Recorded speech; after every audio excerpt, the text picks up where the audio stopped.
स्वागत में मेरे घर राम आए हैं। कथा शबरी की जैसे जुड़ गई मेरी कहानी से, न रोको आज धोने दो चरण आँखों के पानी से। बहुत खुश हैं मेरे आंसू के प्रभु के काम आए।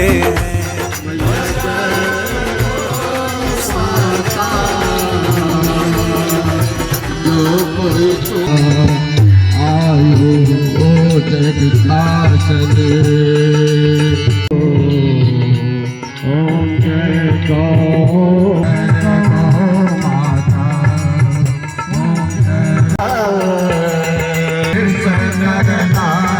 ममता पालनहारी जगत पास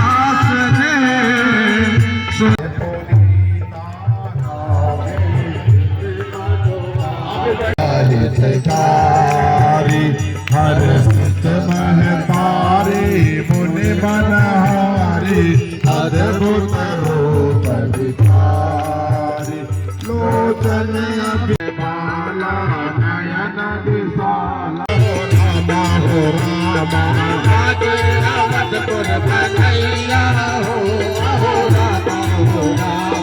धन्य धन्य दशरथ कौशल्या हो अहो रामा हो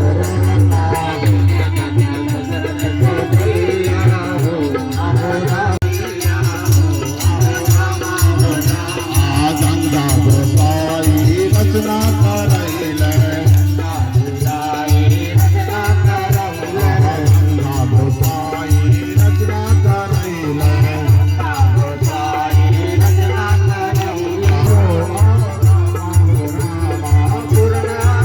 वह अब पत्नी के बिना रह ही नहीं पाते थे, डिप्रेशन में चले गए। तमाम सारे डॉक्टरों को दिखाए। अब एक दिन ऐसा हुआ कि घर से वो निकल गए, तो मुझे याद आया कि आप तो प्रभु के परम प्रिय हैं, हो सकता लीला ही कर रहे हो, लेकिन हो रहा था। तो उनके घर वाले आए मेरे हॉस्पिटल पे, कहे कि अरे डॉक्टर साहब, हम लोग समझे कि आप ही पास आते थे, हम लोग खोज रहे हैं, थाने पर भी सूचना हो गई, पिताजी पता नहीं कहाँ चले गए, सुबह से पता ही नहीं है। तो मेरे दिमाग में पता नहीं कहाँ से एक बात क्लिक गई, कहीं वो दाह संस्कार, जहाँ उनका घाट पर दाह संस्कार हुआ है, वहाँ तो नहीं चले गए। तो उसके बाद हमने कहा कि भाई देखो, ऐसा मुझे दिमाग में आ रहा है, पता नहीं क्या, कि आप चले जाते, जब सब खोज लिए तो एक बार जहाँ उनका दाह संस्कार हुआ था उधर भी चले जाइए, जरा देखिए, हो सकता है कि उधर कहीं घूम टाल रहे हों। तो जिस स्थान पर उनका दाह संस्कार हुआ था, उस जगह उनको नोट था, उसी स्थान पर वह जा करके बैठे हुए थे। तो सब लोग कह रहे भाई यहाँ क्या कर रहे हैं, क्या कर रहे हैं। तो कह रहे कि ऐसा है कि मेरी पत्नी के बिना मेरे जीवन का कोई मतलब नहीं है, मैं उनको हो सकता है उस शरीर से पुनः यहाँ आ जाए, ये भाव उनका था।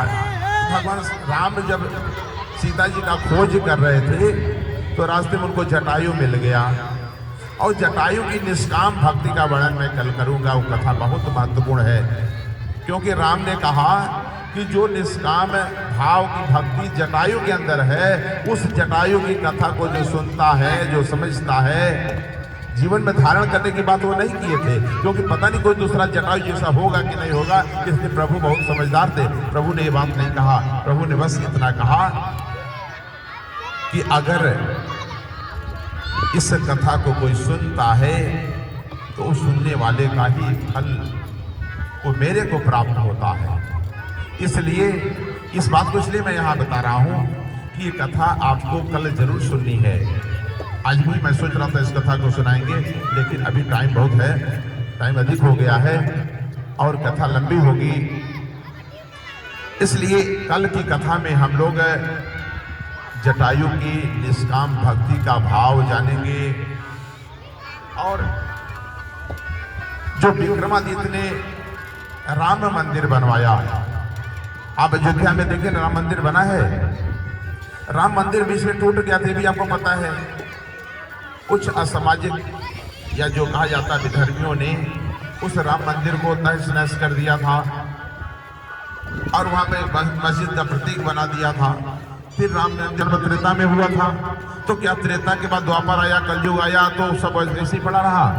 बीच में कई बार पृथ्वी उथल पुथल हुआ, कई बार प्रलय मचा, लेकिन इस कलयुग में कैसे पता चला कि यही राम का मूल स्थान है, इसका वर्णन करूंगा। इसमें भी कथा में अगर गौ माता न होती तो हम सब नहीं जान पाते कि राम का जन्म कहाँ पर हुआ है, किस जगह पर हुआ है, और जब हम जानते ही नहीं तो मंदिर कैसे बनता। इसलिए हमारी गौ माता का विशेष महत्व है। और आज हम लोग भगवान की जो प्रकट प्रभु हुए हैं, प्रभु की लीलाएं हैं, उसका वर्णन करेंगे। और आप सब इस बात को भी जाने कि भगवान कृष्ण जब पूतना उनको दूध पिलाने के बहाने उनको मारना चाहिए, तो भगवान ने उसके बाद कथा में आएगा, मैं बताऊंगा, भगवान ने कहे कि जो मेरा भक्त गाय नहीं रख सकता, गाय को नहीं सेवा कर सकता, तो वो गाय के पंचगव्य की बात किए थे। इसीलिए प्रभु अपने जीवन भर, जब तक प्रभु पृथ्वी पर रहे, बिना पंचगव्य के कभी प्रभु भोजन नहीं किए। इसलिए हम सभी को यह ध्यान देना होगा कि हम गोव्रती बन जाएं। ये सब बात इसलिए आपको कह रहा हूं, जैसे आप अपने घर में एक बार झाड़ू लगा देते हैं, तो एक बार झाड़ू लगाने के बाद क्या दोबारा झाड़ू नहीं लगाना पड़ता?